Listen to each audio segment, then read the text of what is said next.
أشهد أن لا إله إلا الله وحده لا شريك له وأشهد أن محمدا عبده ورسوله أما بعد فأعوذ بالله من الشيطان الرجيم بسم الله الرحمن الرحيم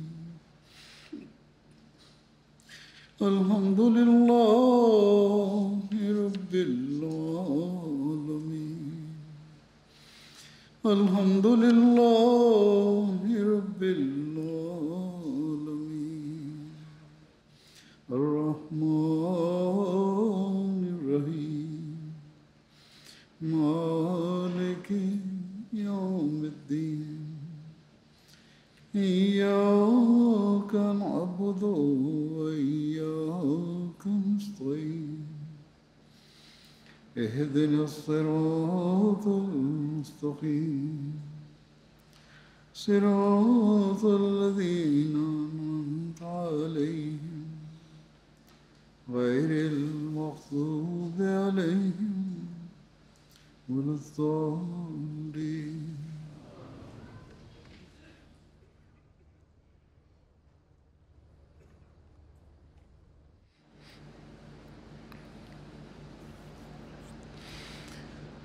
Hadrat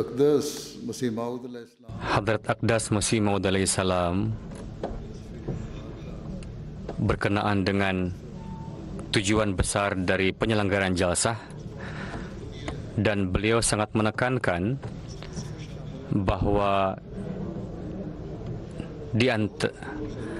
hendaknya timbul zuhud dan takwa di dalam diri para peserta jalsah, dan jika ini tercipta maka akan tercipta kedekatan dengan Allah Ta'ala, dan jika itu ada maka tidaklah mungkin seorang anak manusia memperlihatkan kemalasan di dalam memenuhi hak-hak Allah Ta'ala maupun hak-hak hambanya. Dan dengan sarana apapun di dalam lingkungan masyarakat, tidak mungkin juga dia akan menciptakan kefasadan. Pendiri Jemaat Ahmadiyah Hadrat Masih Maud alaihissalam tidak hanya mengatakan kepada para pengikutnya untuk menempuh ketakwaan, bahkan beliau dengan penuh keharuan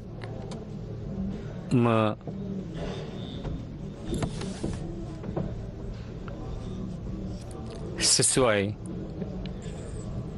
dengan Rasulullah SAW dan sesuai dengan Al-Quran,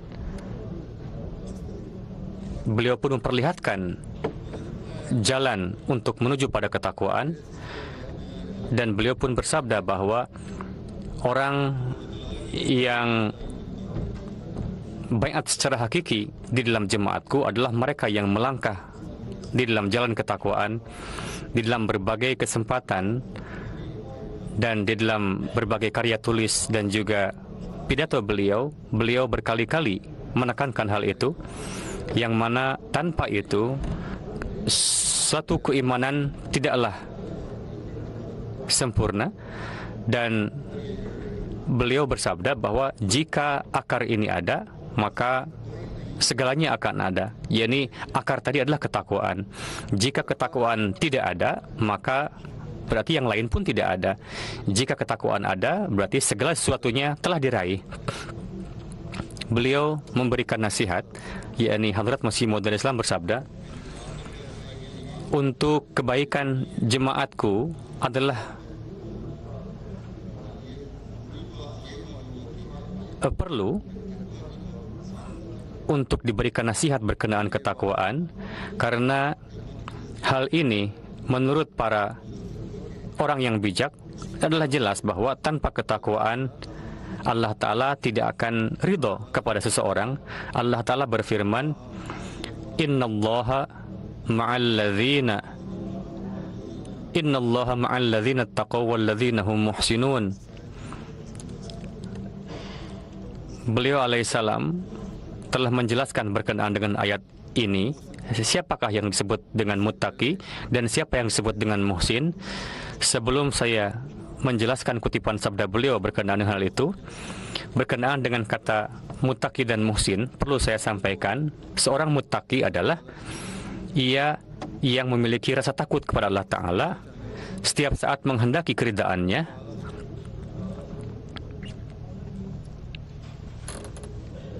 dan sehingga Allah Ta'ala menjadi tameng baginya, menjadi pelindung baginya. Jadi inilah ajaran yang hakiki ketakwaan yang perlu kita perhatikan. Adapun muhsin merupakan tahapan berikutnya, merupakan makom yang selanjutnya, yakni Allah Ta'ala tidak hanya menjadi pelindungnya, bahkan setelah masuk pada tahapan itu, dia menggiring manusia untuk masuk, menggiring dunia untuk masuk kepada perlindungan Allah Ta'ala. Jadi seorang mukmin itu adalah muttaqi dan juga muhsin. Jadi inilah makom yang diharapkan oleh pendiri Jemaat Ahmadiyah dari para pengikutnya, yakni tidak hanya dia sendiri masuk ke dalam perlindungan Allah Ta'ala, bahkan dia harus berusaha untuk menggiring dunia untuk masuk ke dalam perlindungan Allah Ta'ala. Jadi sebagai status muhsin dan muttaqi, dia akan memikirkan bagaimana untuk memenuhi hukukul ibad. Inilah makom yang ingin diraih, yang ingin ditekankan oleh Hadrat Masih Maud Islam kepada kita, ingin beliau tanamkan. Beliau alaihissalam bersabda, makna muttaqi adalah seseorang yang takut, yakni tarkus syarr. Yang kedua, ifadah khair. Maksudnya adalah di dalamnya, sedangkan muhsin menuntut satu ifadah khair, yakni dia menghindari keburukan, dan setelah itu tahapan selanjutnya adalah menebarkan kebaikan. Di sini disebutkan pada kata muhsinun, yakni selain dari berbuat kebaikan, yakni selain dari ketika seseorang menjauhi keburukan, lalu dia hendaknya menelaah diri sendiri, kebaikan apa yang telah ia lakukan, yakni setelah mengislah diri, setelah mengikatkan dirinya dengan Allah Ta'ala, tidak lantas duduk stagnan, melainkan dia harus senantiasa memikirkan bagaimana saya harus dapat masuk ke dalam golongan muhsinun tadi, orang yang menebar kebaikan. Dan untuk itu dia hendaknya memikirkan mengenai hukukul ibad juga. Lalu beliau alaihissalam bersabda lebih lanjut bahwa tentu Allah Ta'ala bersama dengan orang-orang yang menempuh ketakwaan, dan dia yang bekerja lebih lanjut dari ketakwaan pada tahapan berikutnya, yakni muhsinun. Inilah ciri-ciri dari kebaikan yang hakiki, dan inilah ciri-ciri dari keimanan yang sempurna. Lalu beliau alaihissalam bersabda, makna takwa adalah menjauhi keburukan sampai hal-hal yang sehalus-halusnya. Namun sekarang ingat, kebaikan tidaklah hanya berpikir bahwa seseorang itu baik karena berpikiran bahwa saya tidak mencuri harta orang lain, saya tidak merampok, saya tidak mencuri, saya tidak berzina. Kebaikan yang seperti itu bagi orang arif adalah layak untuk ditertawakan, karena jika dia terhindar, jika dia terperangkap di dalam keburukan tadi, jika dia berzina, maka dia akan mendapatkan hukuman. Berarti dia tidak melakukan keburukan tadi karena takut pada keburukan. Jadi itu bukanlah kebaikan yang hakiki. Yang hakiki adalah dia mengkhidmati umat manusia dan dengan ketulusan yang murni memperlihatkan kesetiaan, dan dia bersedia bahkan untuk mengorbankan jiwanya. Untuk itu difirmankan, innallaha ma'al ladzina taqaw wal ladzina hum muhsinun, yakni Allah Ta'ala beserta orang-orang yang menjauhi keburukan. Dan selain dari menjauhi keburukan, dia pun melakukan kebaikan. Perlu diingat bahwa dengan hanya menjauhi keburukan saja bukanlah suatu keistimewaan. Sebelum dia melakukan kebaikan tambahan. Banyak juga orang yang tidak pernah berzina. Banyak juga orang yang tidak pernah membunuh, tidak pernah mencuri, tidak pernah merampok. Dan meskipun demikian, ia tidak memperlihatkan ketulusan yang murni kepada Allah Ta'ala. Atau dia tidak melakukan pengkhidmatan kemanusiaan. Dengan begitu tidak melakukan kebaikan. Jadi, jahil orang yang menganggap orang yang seperti itu sebagai orang yang baik. Jadi dengan menganggap seperti itu, tidak lantas seseorang masuk ke dalam golongan waliullah. Karena orang yang tidak melakukan keburukan tadi, memang dia tidak melakukannya karena takut akan dihukum. Jadi tidaklah disebut sebagai suatu kebaikan. Jadi ini merupakan derajat yang rendah, seperti halnya sebuah wadah yang dibersihkan dari kekotoran, lalu dimasukkan makanan. Namun jika wadah dibersihkan saja, namun tidak dimasuki makanan, apakah perut akan lantas kenyang karenanya? Apakah wadah yang kosong akan dapat mengenyangkan perut? Begitupun takwa, ketakwaan. Takwa itu apa? Membersihkan nafsu ammarah dari dalam jiwa kita. Jadi dengan membersihkan wadah yang kotor saja, tidak lantas kita akan mengenyangkan kita. Untuk itu kita harus mengatur. Kita harus mengatur makanan rohani, asupan rohani untuk itu. Dalam menjelaskan hal itu, beliau al-Islam bersabda bahwa jiwa dibagi ke dalam 3 jenis. Nafsu ammarah, yakni dia dibersihkan dari kekotoran. Jadi ada 3 jenis. Yang pertama nafsu ammarah, nafsu lawwamah, dan nafsu mutmainnah. Setelah itu beliau menjelaskan bahwa kondisi nafsu ammarah adalah ketika manusia menjadi hamba dari hasrat buruknya, menjadi hamba setannya.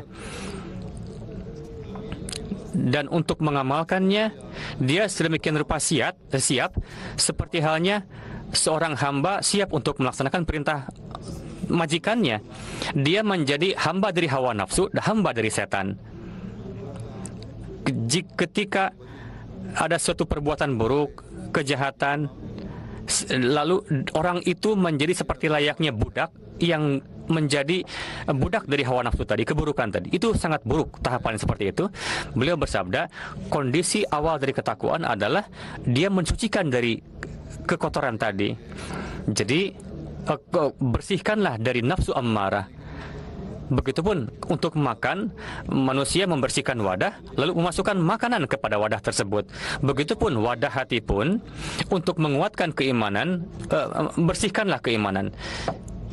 Jika tidak dibersihkan, maka makanan yang dimasukkan ke dalamnya, yakni wadah yang kotor, maka bagaimanapun lezatnya makanan tersebut, orang tidak akan mau memakannya. Jadi setiap orang hendaknya merenungkan sejauh mana kita membersihkan wadah tersebut. Jika telah dibersihkan, lalu dengan hati yang tulus, dia mulai melangkah pada langkah setan, pada kebaikan, lalu dia mulai melangkah. Lalu masuklah dia pada tahapan lawamah. Beliau bersabda, itu merupakan kondisi di mana seseorang menjadi sasaran dosa juga, namun dia melaknat dirinya sendiri karena itu, dan dia berharap untuk mendapatkan najat, keselamatan. Jadi orang yang berada dalam kondisi nafsu lawamah, dia berada dalam kondisi perang, di mana dia terus perang menghadapi hawa nafsu dan setan. Kadang dia unggul dalam menghadapi itu, kadang dia hanyut juga. Jadi orang seperti itu berada dalam kondisi peperangan, kadang dia berhasil, kadang dia tidak. Jadi dia belum mendapatkan fatah kemenangan. Untuk mendapatkan fatah diperlukan adanya upaya yang berkesinambungan, diperlukan adanya istighfar dan bantuan Allah Ta'ala, dan setiap saat perlu untuk memperhatikan bahwa kita setelah meraih standar ketakwaan yang tinggi harus memasuki golongan muhsinun. Dan jika seseorang memohon kepada Allah Ta'ala untuk itu dan berusaha dengan sekuat tenaga, maka Allah Ta'ala akan memasukkan orang tersebut pada golongan muhsinun. Berkenaan dengan Allah Ta'ala berfirman, kondisi yang ketiga yang disebut dengan nafs mutmainnah itu adalah kondisi ketika peperangan dengan keburukan tadi betul-betul sirna dan dia meraih kemenangan yang seutuhnya. Untuk itu disebut dengan nafs mutmainnah, yakni dia telah mendapatkan keunggulan. Disabdakan bahwa pada tahapan ini seorang manusia dapat menguasai segala potensi, dan secara tabiat, secara alami dia kebaikan menyeruak dari dalam dirinya, dan dia memiliki keimanan yang sejati kepada Allah Ta'ala, dan dia meyakini bahwa Allah Ta'ala itu ada. Jadi batas yang hakiki dari itu adalah keimanan, karena keimanan dan kepuasan akan diperoleh ketika seseorang memiliki keimanan sempurna kepada Allah Ta'ala. Yakinilah dengan seutuhnya bahwa segala akar dari kesucian adalah beriman kepada Allah Ta'ala. Sedemikian keimanan seseorang kepada Allah Ta'ala lemah, sebegitu jugalah akan nampak kelemahan di dalam amalan saleh kita. Namun jika keimanan seseorang kuat dan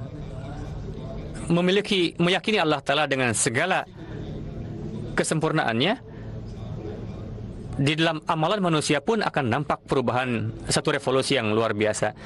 Jadi jika memiliki keyakinan yang sempurna kepada Allah Ta'ala, maka dia tidak mungkin akan melakukan dosa, karena keimanan akan memotong hawa nafsu tadi.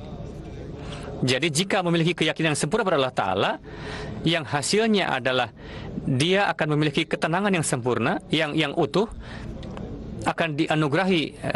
Inilah makom yang hendaknya dijadikan sebagai tujuan utama bagi manusia, dan jemaat kita memerlukan itu. Jemaat kita memerlukan hal itu. Dan untuk meraih ketenangan yang sempurna, itminan yang sempurna, diperlukan satu keimanan yang sempurna juga perlu untuk direnungkan. Jadi kewajiban jemaat kita yang pertama adalah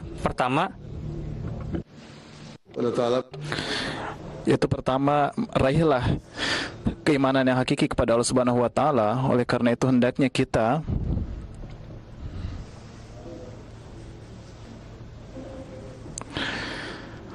harus sedemikian rupa merenungkannya. Oleh karena itu, seraya menambahkan dan menasihatkan kepada segenap anggota jemaat, inilah yang yaitu menempuh ketakwaan, yaitu bertakwa adalah menjauhi keburukan, tetapi juga melaksanakan, mengamalkan kebaikan-kebaikan. Lillazina ahsanul husna. Ini firman Allah Subhanahu wa Ta'ala, yaitu laksanakanlah kebaikan-kebaikan dan hiasilah dengan kebaikan-kebaikan. Innallaha ma'al ladzina taqaw wal ladzina hum muhsinin. Dan sedemikian rupa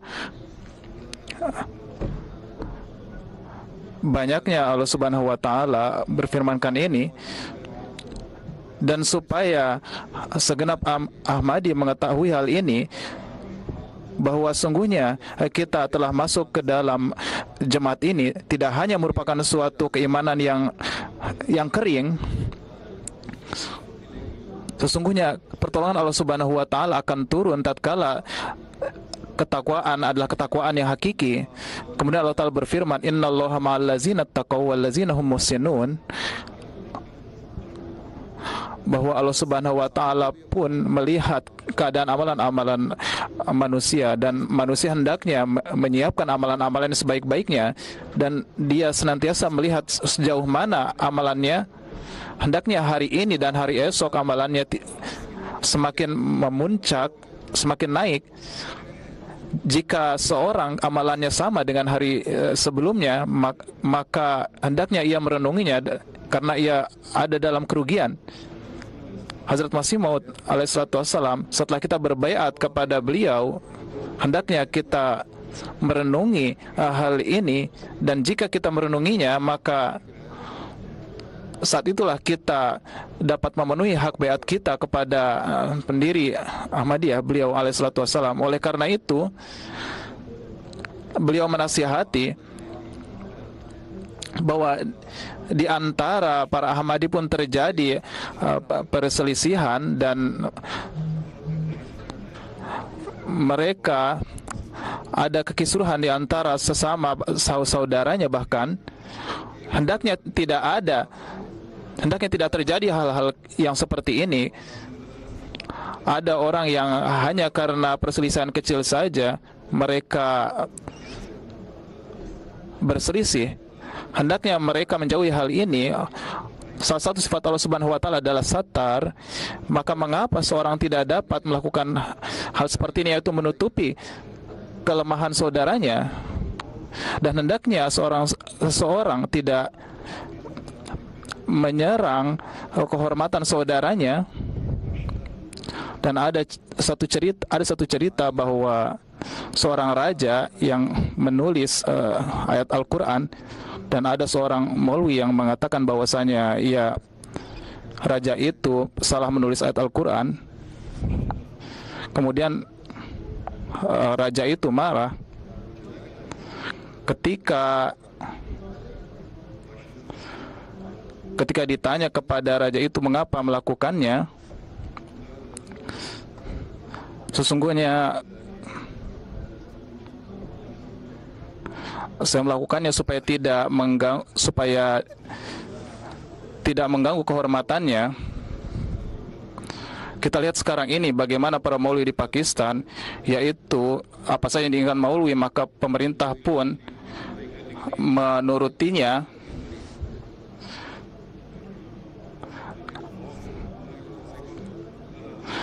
Dan bahkan pemerintah pun melakukan seperti ini. Oleh karena itu, raja itu pun menuruti apa yang dikatakan oleh maulwi itu, padahal maulwi itulah yang salah.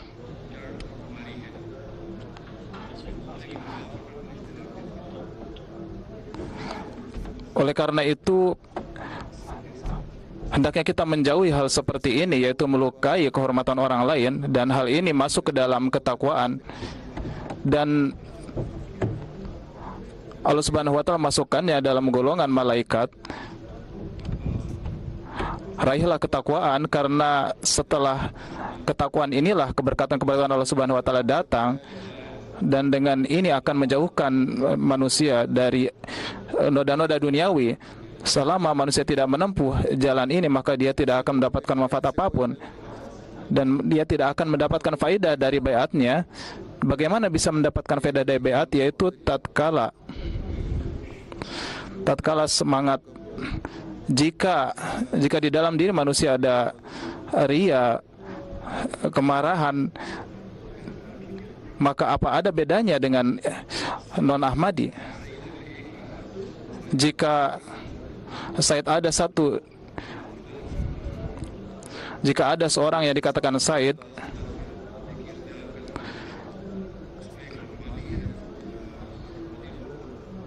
seseorang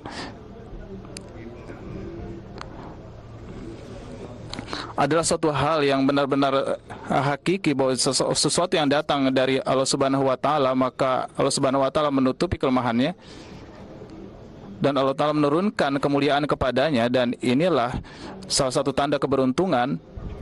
Oleh karena itu ingatlah, sangatlah buruk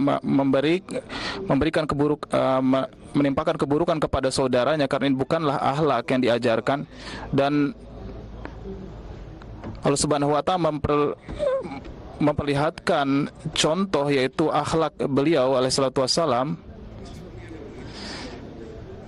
Jika manusia terus berlaku keras, maka ini merupakan ketidakberuntungannya. Oleh karena itu, janganlah menimpakan aib kepada saudaranya, karena manusia akan terperangkap sendiri dalam apa yang ia lakukannya itu, jika memang benar aib itu tidak ada dalam saudaranya itu. Tetapi jika ada, maka itu akan menjadi urusan Allah Subhanahu wa taala.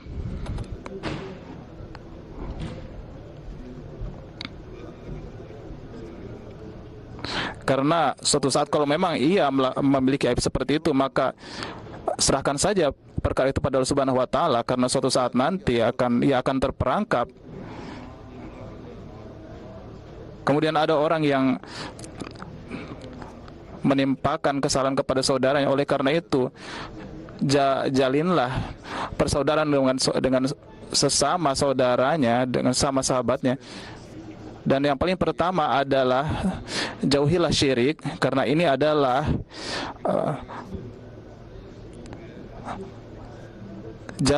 tingkatan yang paling pertama yang harus ditempuh. Karena dengan inilah semua yang akan menjamin ketentraman di dalam masyarakat, dan inilah asas yang jika menempuhnya, maka Allah Subhanahu wa taala dengan sendirinya akan memusnahkan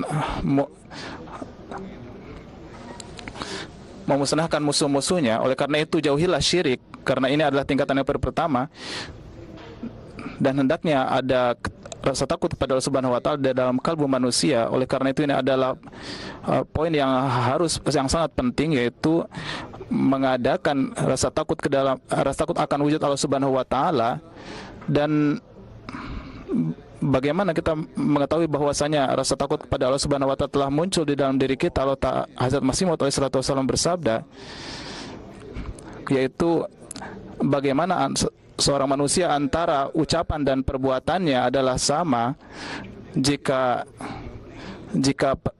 amalan dan perbuatannya tidak sama, maka sesungguhnya itu adalah merupakan yang akan menjadi faktor kemarahan Allah Subhanahu wa taala. Siapa yang hatinya kotor, maka akan menjadi sumber kemarahan Allah Subhanahu wa taala. Oleh karena itu, jemaatku hendaknya memahami ini, bahwa hal ini ditanamkan di dalam dirinya, karena ini akan memberi buah-buah yang ranum. Oleh karena itu, hendaknya ia merenungi apa yang ada di dalam dirinya dan bagaimana keadaan di dalam batinnya. Jika di dalam jemaatku, nauzubillah, ada juga orang yang amalannya berbeda dan perbuatannya, amalan dan ucapannya berbeda, maka ia tidak akan mendapatkan kesudahan yang baik. Oleh karena itu, seorang yang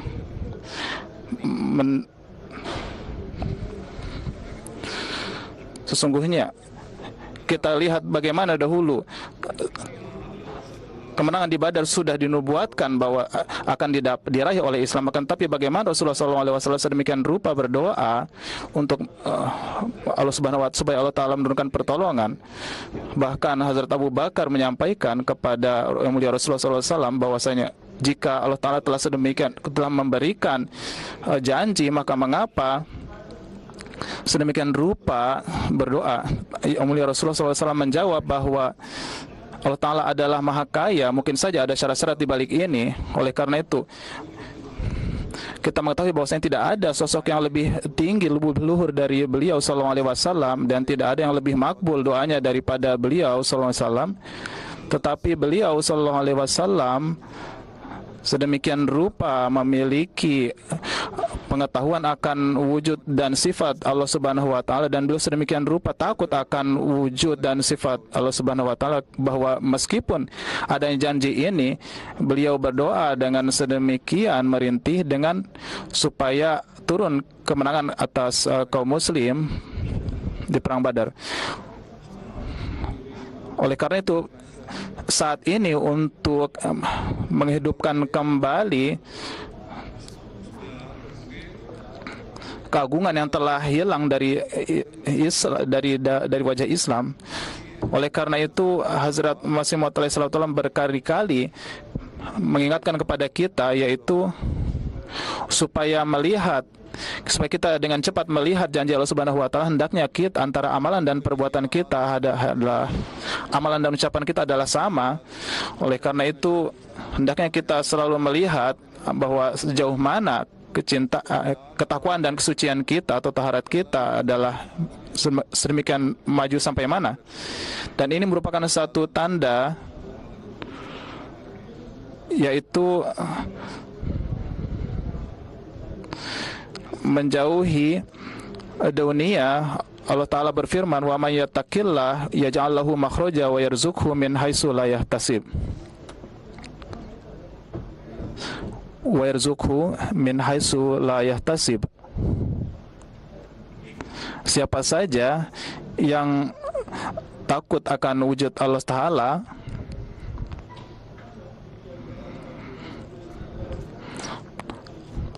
Allah Ta'ala akan mengeluarkan jalan keluar dari segenap kesulitannya dan akan memberikan sarana yang di luar jangkauan pemikirannya.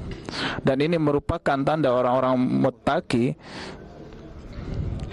seperti contoh seperti halnya seorang penjual yang memiliki anggapan bahwasanya tanpa menipu maka ia tidak akan mendapat keuntungan, tetapi sungguhnya hal ini tidaklah benar. Allah Ta'ala akan menjadi pelindung dari orang-orang yang muttaqi. Ingatlah tatkala Allah Subhanahu wa taala meninggalkan seseorang, maka sungguh orang itu telah ditinggalkan. Dan siapa saja yang menjalin hubungan dengan setan, maka sungguhnya ia telah benar-benar menjalin hubungan dengan Tuhan. Oleh karena itu, ini harus ada di dalam dirinya, bahwa ia yang meninggalkan Tuhan, maka ia pasti akan masuk dalam cengkeraman setan. Janganlah menganggap Tuhan itu lemah. Tuhan itu adalah wujud yang memiliki segenap kekuatan. Jika Anda yakin, maka wa may yatawakkal 'ala Allah fahuwa hasbuh. Yani tetapi jadi kepada siapa saja Allah Subhanahu wa taala berfirman ini, maka mereka itulah orang-orang yang ahli, yang ada di dalam agama, dan Allah Subhanahu wa taala berfirman, ya, orang seperti inilah yang Allah Ta'ala bersamanya. Allah Ta'ala memberikan jalan keluar kepada kesulitan-kesulitannya, yang bagi mereka yang berjanji telah mengedepankan dunia, mengedepankan agama daripada dunia. Dan dengan ini Allah Subhanahu wa taala sendiri yang akan memenuhi kebutuhan dunianya. Yang penting adalah memiliki tawakal yang sempurna terhadap Allah Subhanahu wa taala, karena Allah Subhanahu wa taala mencintai orang-orang bertakwa. Ingatlah, semua itu adalah hamba Allah Subhanahu wa taala. Janganlah menganiaya siapapun. Jangan melihat siapapun dengan pandangan hina. Jika ada satu orang dalam jemaat ini yang kotor, maka semua yang ada dalam jemaat pun menjadi kotor. Oleh karena itu, timbanglah diri kalian, bahwa karena jadi lihatlah tabiat yang keras ini, hendaknya dilihat apakah ada ketakaburan di dalam diri, apakah pernah zahir ketakaburan.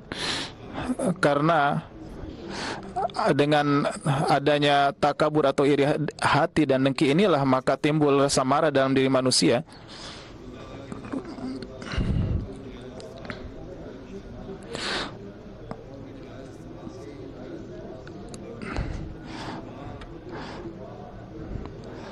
Dan beliau alaihissalatu wassalam bersabda, sedemikian rupa kekuatan potensi yang diberikan Allah Subhanahu wa taala kepada manusia ini gunanya adalah supaya manusia menggunakannya sesuai dengan kemampuannya, dan hendaknya ia menggunakannya sesuai dengan tempat yang tepat. Sebagaimana Allah Ta'ala berfirman, qad aflahal mu'minun. Kemudian Allah Ta'ala selanjutnya berfirman, wa ulaika humul muflihun.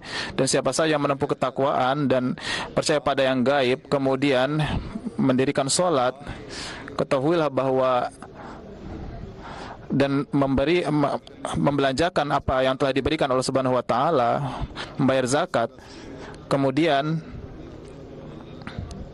tidak takut dan meyakini kalimat Allah Subhanahu wa taala, dan yakin dan beriman kepada Allah taala hingga akhir, dan maka mereka itulah orang yang berjalan di atas jalan Allah Subhanahu wa taala, dan mereka itulah orang yang mendapatkan falah atau keberhasilan dan sampai kepada kesudahan yang dikehendaki Allah taala, dan yang memenuhi hak Allah taala, dan ia akan mendapatkan keselamatan atau najat. Oleh karena itu Allah Ta'ala menurunkan suatu kitab yang di dalamnya terdapat sarana-sarana untuk meraih ketakwaan. Oleh karena itu beliau alaihissalatu wassalam bersabda, jadi hendaknya direnungkan apakah di dalam diri kita ada takwa atau tidak, sejauh mana kita berupaya untuk meraih standar ini. Kemudian salah satu syarat takwa yang beliau jelaskan adalah menjalani kehidupan dengan segenap kesederhanaan dan kemiskinan, dan hendaknya menempuh hal seperti ini para Ahmadi, yaitu menempuh segala kesederhanaan. Ini bukanlah berarti kemiskinan dalam harta saja, tetapi menjalani kehidupan dengan penuh kerendahan, dengan kerendah hatian, dan ia memikirkan kehidupan akhiratnya, yaitu ia yang menempuh kemiskinan. Inilah yang dimaksud dengan menempuh kemiskinan ini. Ini adalah salah satu cabang dari ketakwaan yang dengan ini kita berperang melawan kemarahan yang hawa nafsu. Beliau alaihissalatu wassalam bersabda, kemarahan hawa nafsu itu berasal dari hawa nafsu.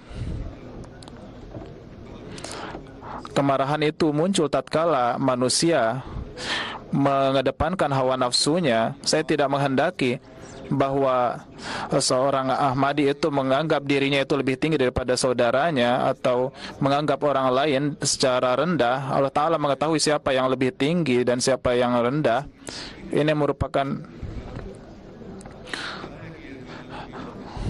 dan sangatlah dikhawatirkan bahwa hal-hal seperti ini akan menjadi semakin besar. Hal yang baik adalah orang yang mendengar saudaranya yang rendah dengan penuh penghormatan dan tidak menimbul dan mendengarnya. Allah Ta'ala berfirman, wala tanabazu bil alqab bisul ismul fusuq ba'dal iman. Bisal ismul fusuq ba'dal iman wa man lam yatub fa ulaika humuz zalimun. Hendaknya Anda tidak memanggil dengan panggilan buruk, karena jangan sampai ia terperangkap justru terperangkap di dalamnya, terjerat di dalamnya. Siapa yang tahu siapa yang lebih tinggi dari siapa yang lebih mulia dari lainnya di sisi Allah Subhanahu wa taala? Lebih tinggi adalah yang bertakwa. Inna akramakum indallahi atqakum innallaha alimun khabir.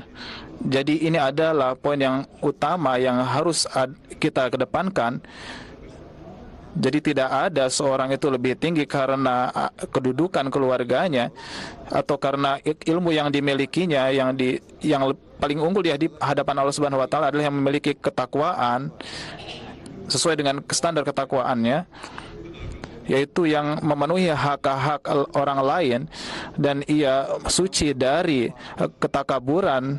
Oleh karena itu beliau bersabda, siapa saja yang ingin berkhidmat kepada Islam hendaknya ia menempuh ketakwaan dan kesucian. Beliau SAW bersabda, sebagaimana seorang yang menjaga di perbatasan, ia siap sedia, demikian juga hendaknya kalian harus selalu siap. Jangan sampai Islam itu ada dalam kesulitan dan bahaya. Di siapa saja yang ingin berkhidmat hendaknya ia menempuh ketakwaan dan kesucian. Dan dengan menempuh ini kalian akan berada dalam perlindungan Allah Subhanahu wa taala. Masuklah ke dalam perlindungan Allah Subhanahu wa taala. Siapa saja yang masuk ke dalam perlindungan Allah Subhanahu wa taala, ia akan terjaga. Kemudian Allah taala pun, dengan ini Allah taala pun akan memberikan kesempatan untuk berkhidmat. Bagaimana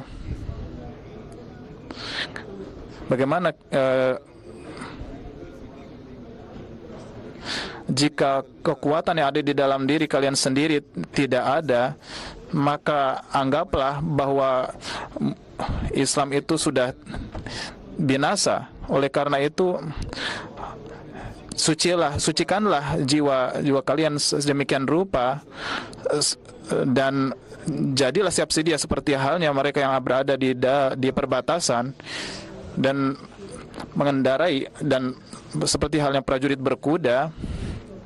Ini banyak sekali sarana-sarana cara-cara yang bisa dilakukan untuk menjaga perbatasan. Beliau bersabda, pertolongan Allah Subhanahu wa taala senantiasa bersama dengan orang-orang yang menempuh ketakwaan. Janganlah menjadi orang yang memberi noda kepada Islam. Mereka kita lihat banyak ada saja orang Muslim yang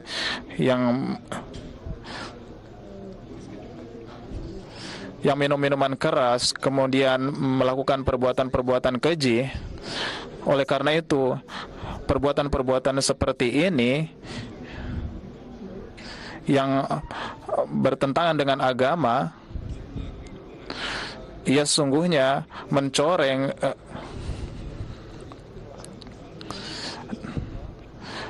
Islam pada hakikatnya. Saya mendapatkan cerita-cerita seperti berita-berita seperti ini, bahwa di penjara-penjara banyak juga orang-orang Muslim yang terjerumus dalam keburukan-keburukan, sehingga hati saya pun sedemikian rupa perih melihat keadaan ini. Oleh karena itu, janganlah memberikan kedukaan kepada wajah Islam. Oleh karena itu, tujuan saya sebenarnya adalah supaya orang Muslim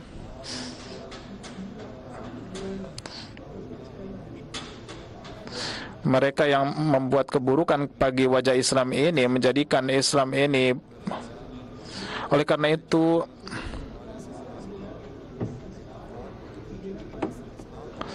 jangan sampai Anda memberikan kesempatan untuk musuh-musuh Islam mencerca Islam melalui amal perbuatan yang kalian perlihatkan. Kemudian kita lihat di dalam negara-negara barat ini yang mereka karena kebebasan berpendapat mereka menyerang Islam, kemudian menghina Islam. Dalam keadaan seperti ini,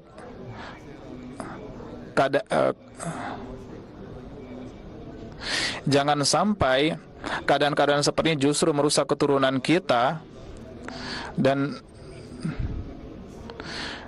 jangan sampai justru terjerumus dalam keadaan seperti ini. Oleh karena itu, kita harus menjaga keturunan kita dan keluarga kita dan memasukkan mereka dan mengajarkan nilai-nilai keislaman ke dalam keluarga dan keturunan kita, dan tidak hanya meneriakkan yel-yel semata dan slogan-slogan kita semata. Oleh karena itu beliau alaihissalatu wassalam bersabda, siapa saja yang memperlihatkan kebaikan kepada tetangganya, maka seolah ia telah memperlihatkan sebuah karomah, yaitu memperlihatkan tablik secara senyap saat diam-diam mereka tengah melakukan tablik. Oleh karena itu musuh, ada keberatan dari musuh, apa kemajuan yang telah yang telah dimiliki oleh jemaat. Sesungguhnya mereka itu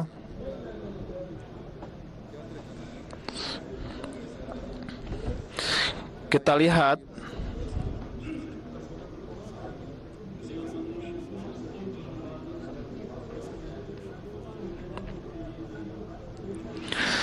jadi di sini Hazrat Masih Maud alaihissalatu wassalam menekankan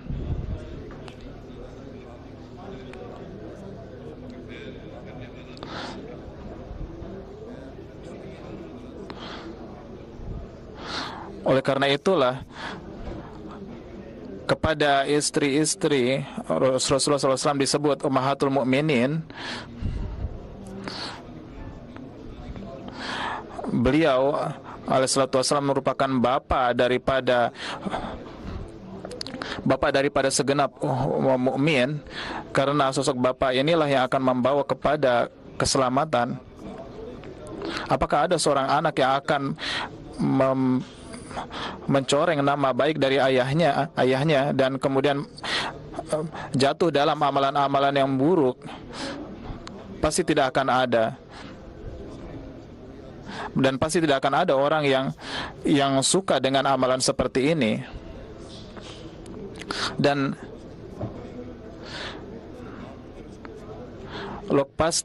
orang-orang pasti akan mengatakan jika seorang anaknya melakukan amalan baik bahwa ia adalah putra dari seseorang. Oleh karena itu jika ada seorang yang masuk ke dalam jemaat ini dan ia tidak menjaga kemuliaan daripada jemaat ini, maka ia sesungguhnya tidak memasukkan dirinya saja ke dalam kebinasaan, dan ia memahrumkan dirinya, meluputkan dirinya dalam hidayah dan petunjuk, dan menjadikan orang lain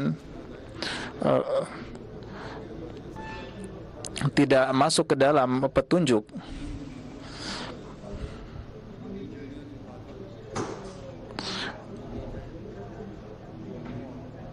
Kemudian orang-orang seperti ini akan menjadi halangan, rintangan bagi kemajuan jemaat. Oleh karena itu hendaknya berupaya untuk menjauhi kelemahan-kelemahan sendiri.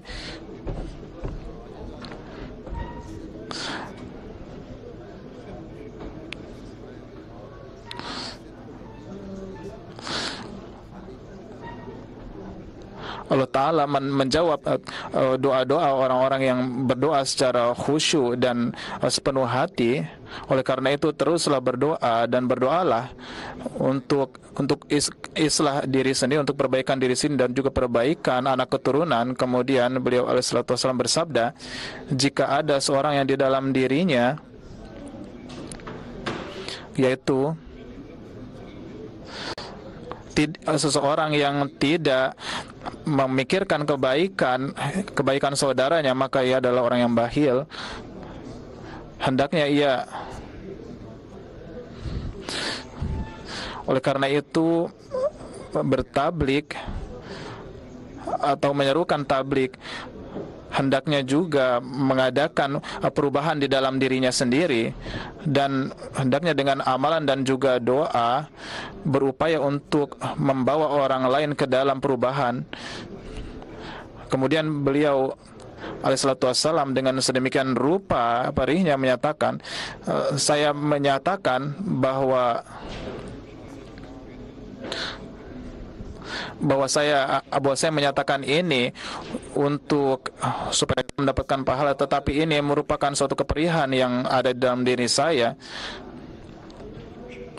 Saya tidak tahu mengapa sedemikian rupa tingginya gejolak yang ada di dalam diri saya ini, dan saya tidak dapat menahan gejolak ini. Oleh karena itu, kepada para Ahmadi hendaknya mereka menjadi contoh bagi orang lain dan menjauhkan dirinya dari jahanam, dan hendaknya amalan dan ucapannya sama. Dan jika tidak menempuh hal ini, maka apa gunanya masuk ke dalam jemaat ini dan berbaiat?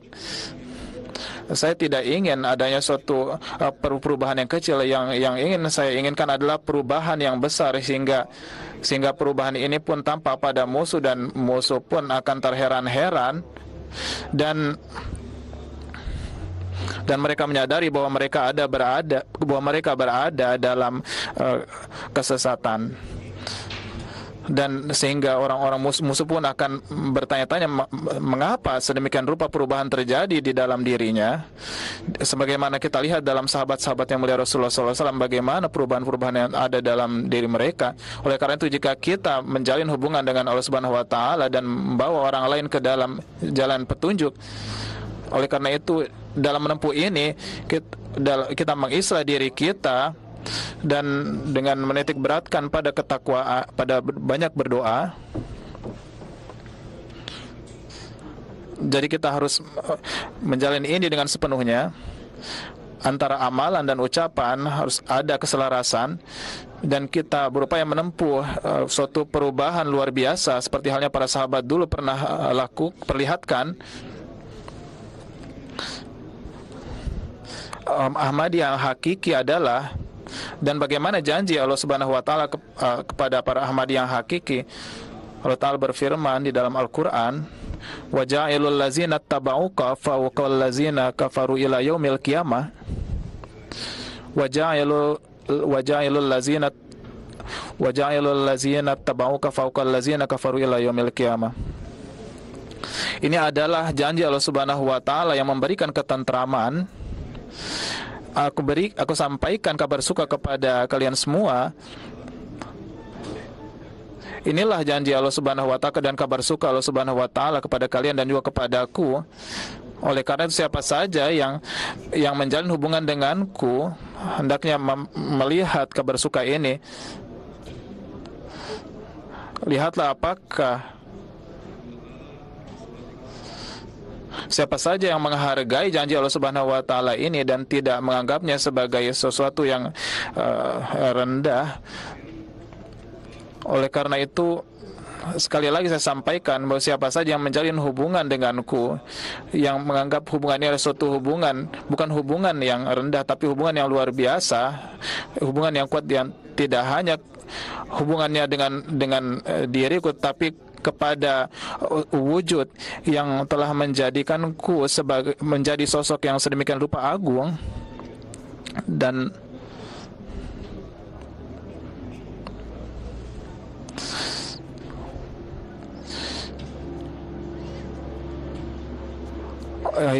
Nabi kita, junjungan kita tercinta Rasulullah SAW, apa yang aku sampaikan ini, jika mereka tidak menempuh suatu perubahan suci yang hakiki di dalam dirinya, maka ia tidak hanya mencoreng diriku tetapi diri Rasulullah SAW. Oleh karena itu, dalam keadaan seperti ini hendaknya mereka mendengarkan dengan sungguh-sungguh. Jadi siapa saja siapa saya menempuh hal ini dengan sungguh-sungguh, maka mereka akan unggul di antara orang-orang yang kafir. Dan jika ada suatu rasa haus yang hakiki di dalam diri, maka akan mendapatkan keberhasilan. Oleh karena itu, jalanilah, raihlah dari nafs amarah kemudian lawamah dan meraih nafs mutmainnah. Dan siapa saja yang janganlah menjadi orang-orang yang setelah mengikrarkan ini mengingkarinya. Justru ini adalah sesuatu hal yang menjadikan kita memenuhi hak-hak baiat kita. Jika kita tidak melakukannya, maka apa faedahnya kita baiat kepada Hazrat Masih Maud alaihissalatu wassalam? Karena kita tidak akan menjadi tidak memenuhi hak beliau alaihissalatu wassalam dan juga hak Allah Ta'ala. Dan jadilah kita orang, dan hendaknya kita menjadi orang-orang yang berbuat baik atau muhsinin, dan orang-orang yang meraih keridhaan Allah Subhanahu wa Ta'ala. Dan hendaknya dengan adanya rasa pedih di dalam diri kita, kita berupaya meraih ini. Dan dalam hari-hari jalsa ini kita harus menitik beratkan pada doa, dan semoga Allah Subhanahu wa Ta'ala menganugerahkan keberhasilan di dalam segala segi di jalsa ini. Dan sebagaimana maksud hakiki dari jalsa ini, semoga kita menjadi orang-orang yang meraih tujuan ini. Dan banyaklah membaca solawat di jalsa ini sebagaimana telah saya sampaikan juga dalam khutbah sebelumnya. Dan banyaklah beristighfar, dan banyaklah berdoa di dalam solat-solat.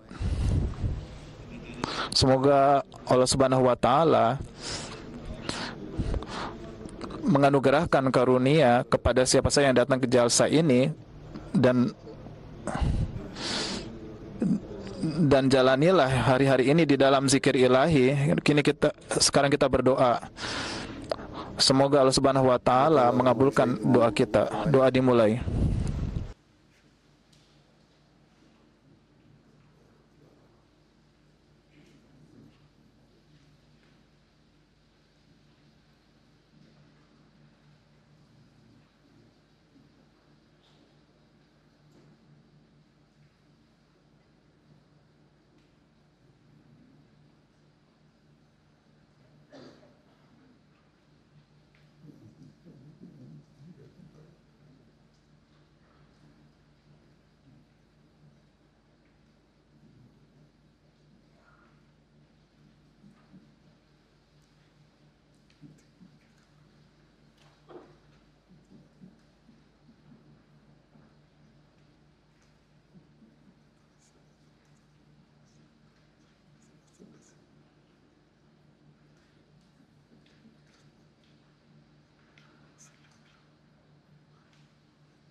آمين.